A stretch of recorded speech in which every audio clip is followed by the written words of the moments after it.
Hi everyone, Thumper here. I made a video just the other day talking about a liberation campaign that I was starting with my flight group, APAF.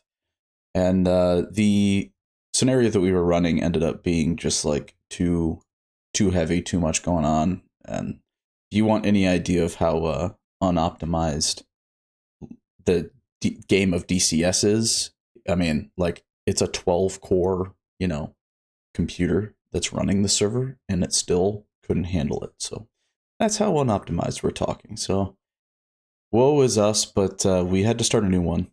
And so this is the campaign that's called Up the Coast. It's one of the defaults that's on version 6.1.1. It is also on the Caucasus map.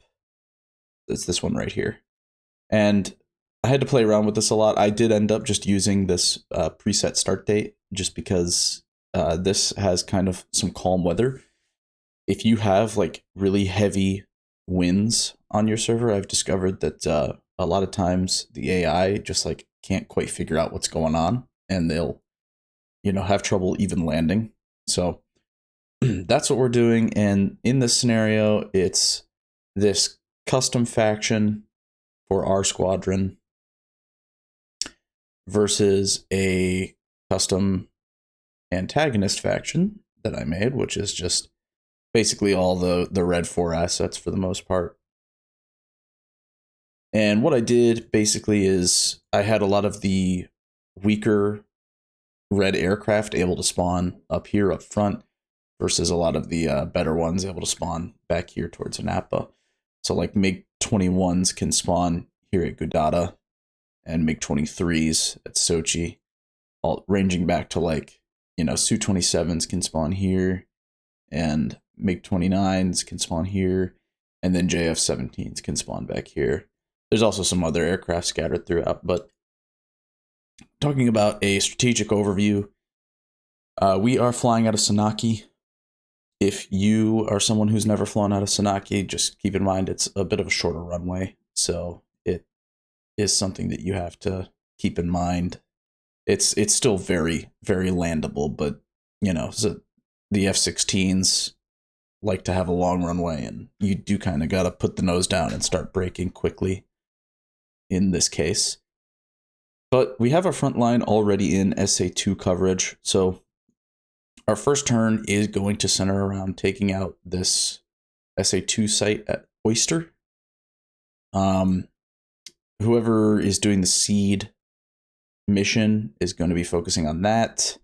There's an SA6 here at Dolphin. There is an SA3 at Deer and an HQ7 site at Python. So that's what the seed is going to be focused on.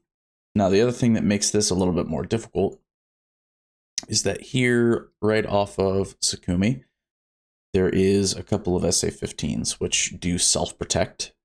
So getting missiles into these other sites is not necessarily a given. So we're going to be mainly just focusing on seed in general at Sakumi during this first turn, and just to try to clear some room here for CAS aircraft to get in and start working on the front line. So that is our plan for the moment. We're going to be planning F-16s and F-18s doing seed at Sakumi. Once that's cleared out, we're also going to start focusing on some of these red resources, like these factories. One thing is that you should keep in mind, we're going to try not to crater runways as much as possible, just because it feels more realistic to try to capture it instead of crater it immediately. So we're going to avoid cratering runways as much as possible. And in terms of liberation language, these ammo storages, while they are, easy targets for you to hit, I would not recommend hitting them because they affect how many units can deploy to the front line at any given time. So, for example, this this frontline unit here, this Sakumi frontline, can deploy 67 ground units. And the way it does the math is right there.